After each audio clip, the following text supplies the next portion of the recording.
지금부터 유스케이스 다이어그램에 대해서 공부하도록 하겠습니다. 이번 장에서는 유스케이스 다이어그램의 구성 요소와 표현에 대해서 말씀드리고, 유스케이스 다이어그램에 대한 관계, 그리고 단계별 모델링 방법, 그러다가 이번 시간에는 그런 관계, 개념적인 것을 공부하도록 하겠습니다. 그러면 유스케이스 다이어그램이 무엇인가? 여기 나와 있죠? who, 누가, 그죠? 누가 시스템을 사용하냐, 그리고 무엇을 해야 하느냐. 유스케이스 다이어그램은 이렇게 액터라고 있어. 심볼이 액터라는 게 있고, 이게 유스케이스라는 게 있어요. 그 다음에 여기 사각형이 있어요. 사각형. 이 사각형을 뭐라고 하냐, 시스템이라고 해요. 시스템. 요 사각형 안에는 시스템이고 밖에는 액터, 사용자예요. 그러면 이 사용자와 이 시스템 사이에 어떻게 관계가 있냐. 여기 보면 사용자와 상호작용하기 위해서 인터페이스는 무엇일까? 쉽게 말해서 여러분들이 자주 쓰는 ATM기 있죠? ATM기에 여러분이 사용자예요. ATM기의 사용자는 누가 될까요? 여러분 일반인들이 되겠죠. 사용자. 그래서 여러분들이 ATM기에서 카드를 넣고 그 카드를 읽은 다음에 계좌이체나 잔액조회, 신용카드 이런 기능들을 사용하죠. 그러한 기능들을 인터페이스라고. 인터페이스. 그래서 요 액터는 사람이에요. 또는 사람이 아닌 경우도 있어요. 어떤 거냐? 여러분들이 ATM기에 카드를 넣었을 때 이 카드는 ATM기에서 여러분의 카드가 사용이 가능하다 이렇게 나오는 게 아니라 은행 그 카드 승인 시스템으로 데이터가 날아가서 거기서 승인을 받고 다시 오는 겁니다. 그 외부에 있는 승인 시스템.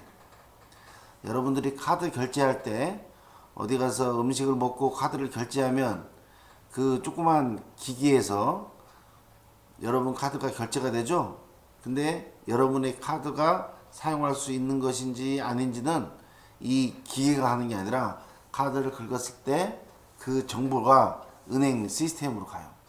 은행 시스템으로 가서 거기서 사용 가능한 에크가 오면 그 다음에 바로 결제가 이루어지는 거죠. 그래서 이 액터라는 거는 사람이 될 수가 있고, 또는 누가 될 수가 있어요? 외부에 있는 시스템 또는 외부에 있는 데이터베이스, 이런 게 액터가 될 수 있어요. 이 시스템 안에 있는 거 외에 사람이나 외부에 있는 시스템, 이러한 것들이 액터가 될 수가 있습니다.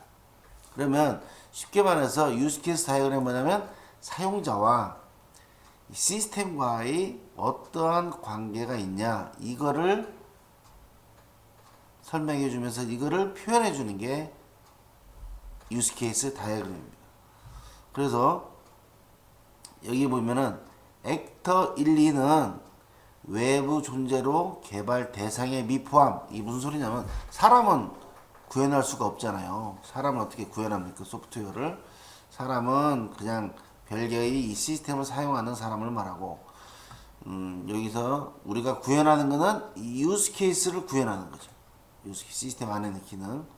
여기 액터가 두 개 있는데, 요게 만약에 ATM기다 가정했을 때, 요 ATM기를 사용하는 사람은 누가 있어요?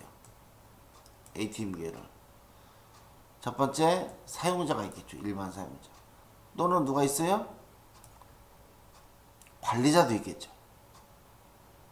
현금이 떨어지면 관리자가 오잖아요. 그래서 관리자가 와서 현금을 수거해 가거나 현금을 보충하는 그런 기능을 하는 거죠. 이 액터가. 또는 외부에 있는 어떤 카드 승인 시스템도 있겠죠. 이렇게 해서 이러한 기능들의 관계가 있는 거예요. 그래서 요게 유스케이스 다이어그램이라고 하면 사용자와 시스템 간에 어떠한 상호작용을 하는 것인가, 인터페이스를 통해서 어떠한 상호작용을 하는 것인가, 이렇게 그리는 것이 유스케이스 다이어그램이에요.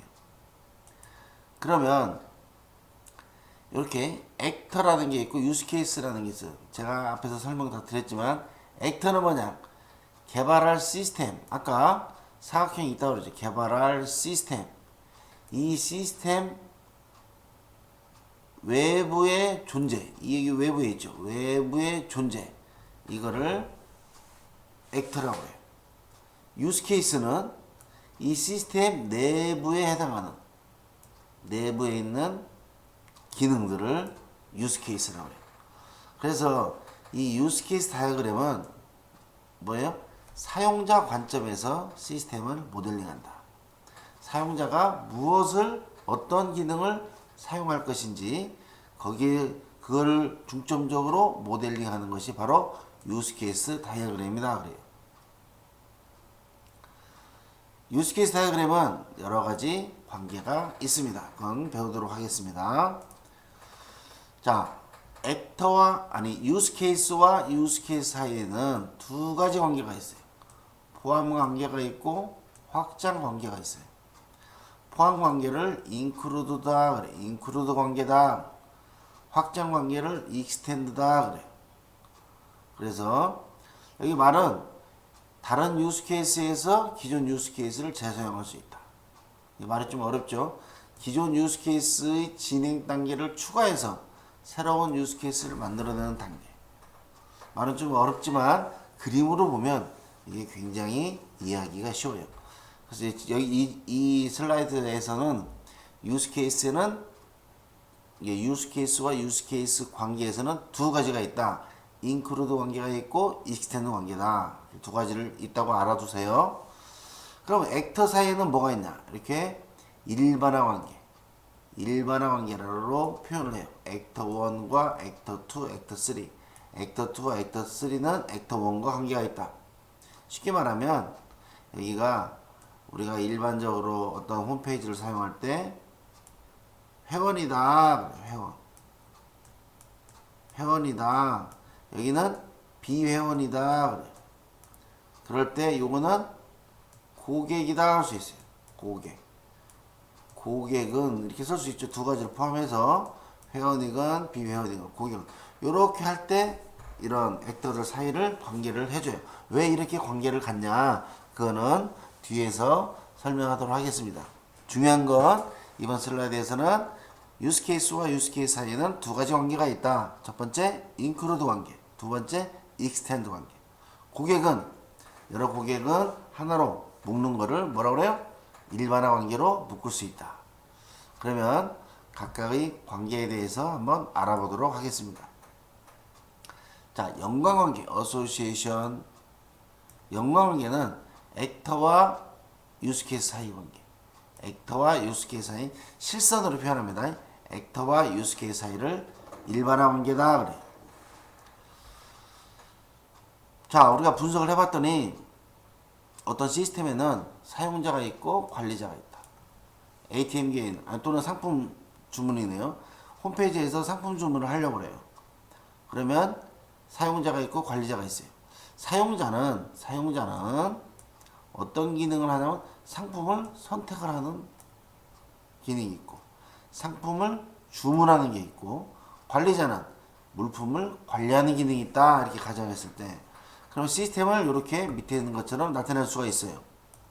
사용자는 상품 선택과 상품 주문과 관계에 있다. 그래서 라인을 그리죠. 실선을 이렇게 요거를 어소시ए이트 연관관계다 그래요. 연관관계. 유스케이스와 액터 사이는 연관관계로 표현을 해요. 관리자 역시 액터니까 유스케이스와 연관관계를 갖고 있는 거예요. 그래서 액터와 유스케이스 사이는 연관관계로 표현한다. 이렇게 알고 있으면 되겠습니다. 그러면 유스케이스 사이 관계. 아까 뭐라고 그랬어요? 유스케이스와 유스케이스 사이 관계는 include 관계냐, extend 관계냐 두 가지가 있다고 그랬죠. 자, 여기서 include를 포함 관계라고 해요. 하나의 유스케이스를 수행할 때 다른 유스케이스가 반드시 수행되는 단계. 반드시라고 그랬어. 반드시. 자, 여러분 자판기에서 돈을 입력하면 금액 표시. 화면에 금액이 그 디스플레이에 금액이 표시되죠? 500원을 넣으면 500. 추가로 500을 또 넣으면 1000 이렇게 표시되죠. 이렇게 반드시 동전을 투입했을 때 자동으로 표시되는 거를 뭐라고 그래요? 무슨 관계? 인크루드 관계다. 그래. 인크루드 관계. 자, 사서가 대출 기능을 쓰려고 그래요. 그러면 대출을 하려면 이용자 확인과 도서원 입력을 반드시 해야 돼요. 이런 거를 인크루드 관계다. 그래. 인크루드. 반드시 해야 되는 거. 인크루드. 반납을 하려고 그래요. 도서번호만 입력하면 돼요. 인크루드 관계다. 자, 입출고 담당자가 신제품을 입고했고 상품을 출고했어요. 그러면 예를 들어서 마스크가 10개가 들어왔다. 그리고 마스크가 5개가 나갔다. 그리고 그 10개가 들어왔을 때 10개의 출고를 클릭하고 또 마스크가 5개가 나갔다. 5개를 클릭했을 때 자동으로 현황 등록이 되는 겁니다. 현재 100개의 마스크가 있을 때 우리 가게에는 100개가 있을 때 10개가 들어왔으니까 110개죠. 110개에 5개가 나갔으니까 105개죠. 현황 등록. 현재 우리 가게에는 마스크가 105개가 있습니다. 이렇게 자동으로 하는 거를 인크루드 관계다. 알겠죠? 인크루드 관계. 인크루드 관계는 반드시 수행하는 관계. 반드시 수행되는 관계. 그래서 여기 보시면 유스케이스의 이벤트 흐름이라고 했어. 그러면 이 금액을 표시하는 거. 자, 동전을 넣었어. 넣을 때 동전을 인식하는 프로그램을 짜야겠죠? 이거 100원짜리인지 500원짜리인지 그거 짠 다음에 금액을 표시하니까 그 돈만큼 금액을 표시하는 프로그램을 짜야겠죠. 그래서 이러한 금액을 표시하는 프로그램을 짜기 위해서는 여기에 대한 이벤트 흐름을 알아야 돼요. 또는 대출을 할 때 이용자 확인, 도서번호 입력을 반드시 해야 되잖아요. 그럼 대출에 대한 유스케이스 이벤트 흐름을 보시면 대출을 선택한다. 사서가 대출을 선택한다. 확인 유스케이스를 포함돼요. 이용자 확인 유스케이스를 포함한다. 그래서 인크루드 됐죠. 이용자 확인을. 다음에 이 이용자 확인을 하면 이 이용자가 여기서 보면 대출이 가능한지 이걸 보는 거죠. 대출이 가능한지. 그래서 이용자에게 대출이 가능한지를 여부를 표시하고 그 다음에 대출이 가능하면 도서번호를 입력하면 도서 대출이 이루어진다. 반납을 선택하면 도서번호 입력 유스케이스를 포함한다. 반드시 도서번호를 입력을 해야 됩니다. 그러면 도서번호 입력을 처리하고 반납이 끝난다. 이게 반납에 대한 이벤트 흐름이고 대출에 대한 이벤트 흐름이. 어떤 사람은 내가 라인으로 이렇게 인크루드 이렇게 하면 어떻게 돼요? 반납을 할 때는 이용자 확인도 반드시 해야 되고 도서번호도 해야 된다. 요즘 깨비칙판 가면 바로 이용자 확인은 안 하잖아요. 그다음에 어떤 그 도서를 대출할 때는 깨비칙판에서는 전화번호 뒷자리 알려주세요. 그러면 제가 6000번입니다. 그럼 6000번으로 찾아가지고 제 이름을 알고 그다음에 어떤 책입니까? 제 이름을 아는 순간에 요 책이 반납할 게 있는지 없는지 밀려있는 게 있는지 보고 그게 없다. 대출이 가능하다. 그러면 가능합니다. 그러면은 도서번호 입력을 하면 그 바코드를 입력하죠. 입력하면서 대출이 시작이 되는 거죠. 반납은 역시 책 가지러 오면 바로 도서번호만 입력하면 되죠. 그러면서 반납이 이루어집니다.